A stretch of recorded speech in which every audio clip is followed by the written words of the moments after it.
Frank Abagnale.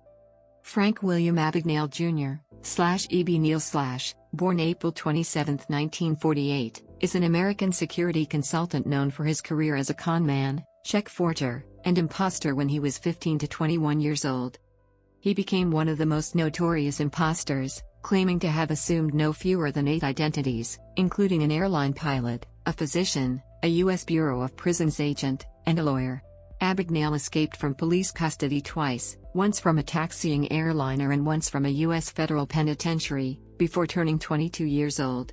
He served fewer than 5 years in prison before starting to work for the federal government. Abagnale is currently a consultant and lecturer for the FBI Academy and field offices. He also runs Abagnale & Associates, a financial fraud consultancy company. Abagnale's story inspired the Academy Award-nominated feature film, Catch Me If You Can, 2002, starring Leonardo DiCaprio as Abagnale and Tom Hanks as the FBI agent pursuing him, as well as a Broadway musical of that name, both of which are based on the book Catch Me If You Can. Early life. Frank William Abagnale Jr. was born on April 27, 1948. He spent the first 16 years of his life in New Rochelle, New York. His French mother, Paulette, and father, Frank Abagnale Sr., separated when he was 12 and divorced when he was 16. His father was an affluent local who was very keen on politics and theater and was a role model for Abagnale Jr. from kindergarten. He was educated first at Iona Grammar School and then Iona Preparatory School in New Rochelle, graduating in 1966. First con. His first victim was his father, who gave Abagnale a gasoline credit card and a truck to assist him in commuting to his part-time job. To get date money, Abagnale devised a scheme in which he used the gasoline card to buy tires, batteries, and other car-related items at gas stations and then asked the attendants to give him cash in return for the products. Ultimately, his father was liable for a bill amounting to $3,400, equivalent to $28,394 in 2019. Abagnale was only 15 at the time. Bank fraud. Abagnale's early confidence tricks included writing personal checks on his own overdrawn account. This, however, would only work for a limited time before the bank demanded payment, so he moved on to opening other accounts at different banks, eventually creating new identities to sustain this charade. Over time and through experimentation, he developed different ways of defrauding banks, such as printing out his own copies of checks, such as payroll checks, depositing them, and encouraging banks to advance him cash on the basis of his account balances. Another trick he used was to magnetically print his account number on blank deposit slips and add them to the stack of real blank slips in the bank. This resulted in the deposits written on those slips by bank customers entering his account rather than the accounts of the legitimate customers. In a speech, Abagnale described an occasion when he noticed a location where airlines and car rental businesses, such as United Airlines and Hertz, would drop off their daily collections of money in a bag and then deposit them into a drop box on the airport premises. Using a security guard disguise he bought at a local costume shop, he put a sign over the box saying "out of service," placed deposits with security guard on duty and collected money in that manner. Later he disclosed how he could not believe this idea had worked, stating with some astonishment, "How can a drop box be out of service?" Impersonations. Airline pilot. Later Abagnale decided to impersonate a pilot to look more legitimate when cashing checks. He obtained a uniform by calling Pan American World Airways, Pan Am, telling the company that he was a pilot working for them who had lost his uniform while getting it cleaned at his hotel, and obtaining a new one with a fake employee ID number. He then forged a Federal Aviation Administration pilot's license. Pan Am estimated that between the ages of 16 to 18, Abagnale flew, as a passenger, more than 1 million miles, 1,600,000 kilometers, on more than 250 flights and flew to 26 countries by deadheading. As a teenager, he noticed that his hair was graying, which he parlayed into his pilot persona by giving the appearance of being older and having more professional credentials than he did. As a company pilot, he was also able to stay at hotels free during this time. Expenses such as food or lodging were billed to the airline company. However, Abagnale did not fly on Pan Am planes, believing his charade could potentially be identified by real Pan Am pilots or employees who would be asked for genuine identification or proof of employment. Abagnale stated that he was often invited by pilots to take the controls of the plane in flight. On one occasion, he was offered the courtesy of flying at 30,000 feet, 9,100 meters. He took the controls and enabled the autopilot, very much aware that I had been handed custody of 140 lives, my own included, because I couldn't fly a kite. Teaching assistant. Abagnale said that he worked as a sociology teaching assistant at Brigham Young University for a semester, under the name Frank Adams. Brigham Young University, however, disputes this claim. Physician. For 11 months, Abagnale impersonated a chief resident pediatrician in a Georgia hospital under the alias Frank Williams. He chose this course after he was nearly arrested disembarking from a flight in New Orleans. Afraid of possible capture, he retired temporarily to Georgia. When filling out a rental application, he impulsively listed his occupation as doctor, fearing that the owner might check with Pan Am if he wrote pilot. After befriending a real doctor who lived in the same apartment complex, he agreed to act as a supervisor of resident interns as a favor until the local hospital could find someone else to take the job. The position was not solely administrative as he has since claimed, but was not demanding for Abagnale as 7 interns were eager to get experience under his supervision. He was able to fake his way through most of his duties by letting the interns show off their handling of the cases coming in during his late-night shift. However, he was nearly exposed when an infant became critically unwell from oxygen deprivation, and he didn't initially understand the meaning or gravity of the situation when a nurse informed him of a blue baby. He left the hospital only after he realized he could put lives at risk by his inability to respond to life or death situations. Attorney. While posing as Pan Am First Officer Robert Black, Abagnale forged a Harvard University law transcript, passed the Louisiana bar exam, and got a job at the Louisiana State Attorney General's office at the age of 19. He told a flight attendant he had briefly dated that he was also a Harvard Law School student, and she introduced him to a lawyer friend. Abagnale was told the bar needed more lawyers and was offered a chance to apply. After making a fake transcript from Harvard, he prepared himself for the compulsory exam. Despite failing twice, he claims to have passed the bar exam legitimately on the third try after 8 weeks of study, because Louisiana, at the time, allowed you to take the bar over and over as many times as you needed. It was really a matter of eliminating what you got wrong. In his biography, he described the premise of his legal job as a gopher boy who simply fetched coffee and books for his boss. However, a real Harvard graduate also worked for the Attorney General, and he hounded Abagnale with questions about his tenure at Harvard. Abagnale had trouble crafting a plausible story for himself as an undergraduate of a university he never attended, and the co-worker soon became suspicious, repeatedly interrogating Abagnale. Due to his doubts about his credentials, the co-worker had contacted Harvard in order to confirm Abagnale's academic qualifications. Finding none, he convinced his boss to launch a background check on Abagnale. However, Abagnale resigned before he could be exposed. He spent a total of 8 months as a fake attorney. Capture and imprisonment. Abagnale was eventually arrested in Montpellier, France, in 1969 when an Air France attendant he had previously dated recognized him and informed police. When the French police arrested him, 12 countries in which he had committed fraud sought his extradition. After a 2-day trial, he first served time in Perpignan's prison, a 1-year sentence that the presiding judge at his trial reduced to 6 months. He was then extradited to Sweden. During trial for forgery, his defense attorney almost had his case dismissed by arguing that he had created the fake checks and not forged them, but instead his charges were reduced to swindling and fraud. Following another conviction, he served 6 months in a Malmö prison, only to learn at the end of it he would be tried next in Italy. Later, a Swedish judge asked a U.S. State Department official to revoke his passport. Without a valid passport, the Swedish authorities were legally compelled to deport him to the United States, where he was sentenced to 12 years in a federal prison for multiple counts of forgery. Alleged escapes. While being deported to the United States, Abagnale escaped from a British VC-10 airliner as it was turning onto a taxiway at New York's John F. Kennedy International Airport. Under the cover of night, he scaled a nearby fence and hailed a cab to Grand Central Terminal. After stopping in the Bronx to change clothes and pick up a set of keys to a Montreal bank safe deposit box containing $20,000, $100,000 in today's money, Abagnale caught a train to Montreal's Dorval Airport, now Montreal Pierre Elliott Trudeau International Airport, to purchase a ticket to Sao Paulo, Brazil. After a close call at a Max Milk, he was apprehended by a constable of the Royal Canadian Mounted Police while standing in line at the ticket counter.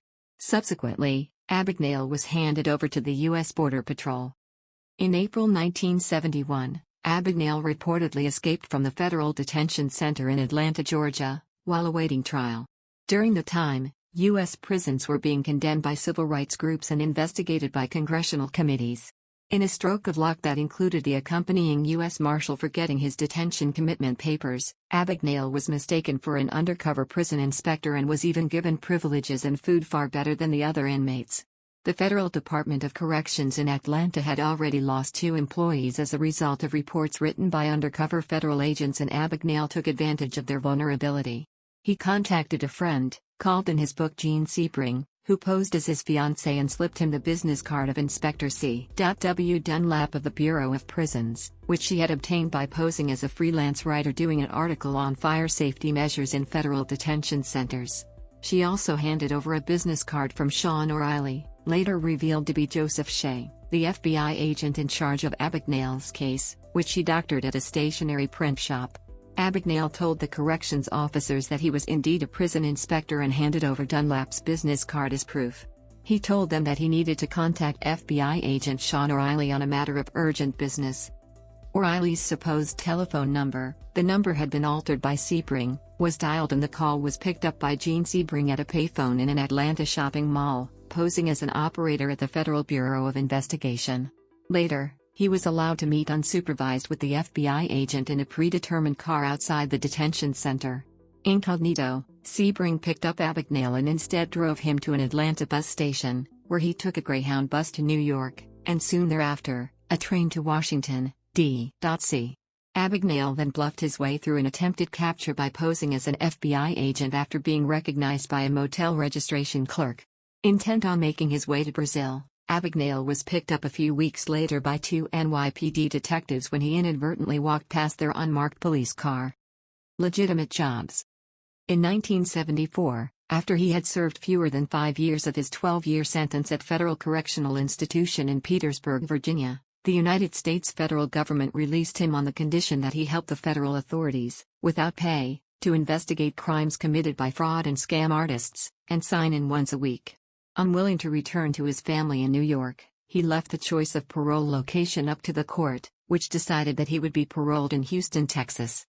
After his release, Abagnale tried numerous jobs, including cook, grocer, and movie projectionist, but he was fired from most of these after it was discovered he had been hired without revealing his criminal past. Finding those jobs he was able to land unsatisfying, he approached a bank with an offer. He explained to the bank what he had done and offered to speak to the bank's staff and show them various tricks that paper hangers used to defraud banks. His offer included the condition that if they did not find his speech helpful, they would owe him nothing, otherwise, they would owe him only $50, with an agreement that they would provide his name to other banks. With that, he began a legitimate life as a security consultant. In 2015, Abagnale was named the AARP Fraud Watch Ambassador, where he helps to provide online programs and community forums to educate consumers about ways to protect themselves from identity theft and cybercrime. In 2018, he began co-hosting the AARP podcast The Perfect Scam about scammers and how they operate. Further moves. According to Abagnale, it was hard to keep a low profile in a big city.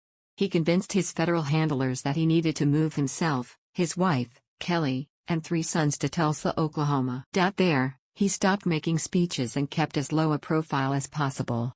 He and his family lived in the same house for the next 25 years. His sons enrolled in Monte Cassino School and Bishop Kelly High School, both private parochial schools. After the sons left home for college and careers elsewhere, Kelly suggested that she and Frank should leave Tulsa. They agreed to move to Charleston, South Carolina. He later founded Abagnale & Associates, based in Tulsa, Oklahoma, which advises companies on fraud issues. Abagnale also continues to advise the FBI, with whom he has been associated for more than 40 years, by teaching at the FBI Academy and lecturing for FBI field offices throughout the country. According to his website, more than 14,000 institutions have adopted Abagnale's fraud prevention programs. Abagnale testified before the U.S. Senate in November 2012 about the vulnerabilities of senior citizens to fraud, particularly stressing the ubiquitous use of Social Security numbers for identification included on Medicare cards. Veracity of claims. The authenticity of Abagnale's criminal exploits was questioned even before the publication of Catch Me If You Can. In 1978, After Abagnale had been a featured speaker at an anti-crime seminar, a San Francisco Chronicle reporter looked into his assertions. Telephone calls to banks, schools, hospitals and other institutions Abagnale mentioned turned up no evidence of his cons under the aliases he used. Abagnale's response was, "Due to the embarrassment involved, I doubt if anyone would confirm the information." He later said he had changed the names. In 2002, Abagnale addressed the issue of his story's truthfulness with a statement posted on his company's website, which said in part, "I was interviewed by the co-writer only about 4 times. I believe he did a great job of telling the story, but he also overdramatized and exaggerated some of the story. That was his style and what the editor wanted. He always reminded me that he was just telling a story and not writing my biography." Media appearances. Abagnale appeared on the television quiz show, To Tell the Truth, in 1977, along with 2 contestants presenting themselves as him. He was impersonated in turn by a Catholic priest and a manufacturer of police equipment, and was not unmasked by the panel. In the 1970s, he also appeared at least 3 times as a guest on The Tonight Show, and was interviewed on one occasion by guest host George Carlin. In the early 1990s, Abagnale was featured as a recurring guest on the UK television series, The Secret Cabaret, produced by Open Media for Channel 4. The show dealt with magic and illusions and Abagnale was featured as an expert exposing various confidence tricks. The book about Abagnale, Catch Me If You Can, was turned into a movie of the same name by Steven Spielberg in 2002, featuring actor Leonardo DiCaprio as Abagnale. The real Abagnale made a cameo appearance in this film as a French police officer taking DiCaprio into custody. This movie eventually became the basis for a musical, of the same name, which opened in 2011 with Aaron Tveit as Abagnale. The musical received 4 Tony Award nominations, including one for Best Musical, winning Best Actor in a Musical for Norbert Leo Butz. In 2007, Abagnale appeared in a short role as a speaker in the BBC television series, The Real Hustle. He spoke of different scams run by fraudsters. In 2016, Abagnale appeared in a television commercial for IBM. In 2017, Abagnale appeared in talks at Google. In an hour-long talk consisting of his own point of view on his real personal life and answers to several audience questions, he dwells in detail about his juvenile adventures, family relations, life as both a con and later as a government official, and what is to happen to the global security scenario within the upcoming 5 years or so. In 2018, Abagnale appeared in a televised Blockchain Nation conference in Miami, sponsored by AMREC, American Renewable Energy Corporation, where he spoke about blockchain technology. Personal life. Abagnale lives in Charleston, South Carolina, with his wife Kelly, whom he met while working undercover for the FBI. They have 3 sons, Scott, Chris, and Sean. Scott works for the FBI. Abagnale cites meeting his wife as the motivation for changing his life. He told author Paul Stenning, "She met me as someone else with a completely different background, and when the assignment was over I had broken protocol, because you're never supposed to do this, but I told her who I really was because I wanted to continue to see her. She accepted what I told her and eventually we got married and have been married ever since." Abagnale and Joseph Shea, the FBI agent on whom the character of Carl Henratty, played by Tom Hanks, was based in the film, Catch Me If You Can, remained close friends until Shea's death. Books. Close friends until Shea's death. Books. Close friends until Shea's death.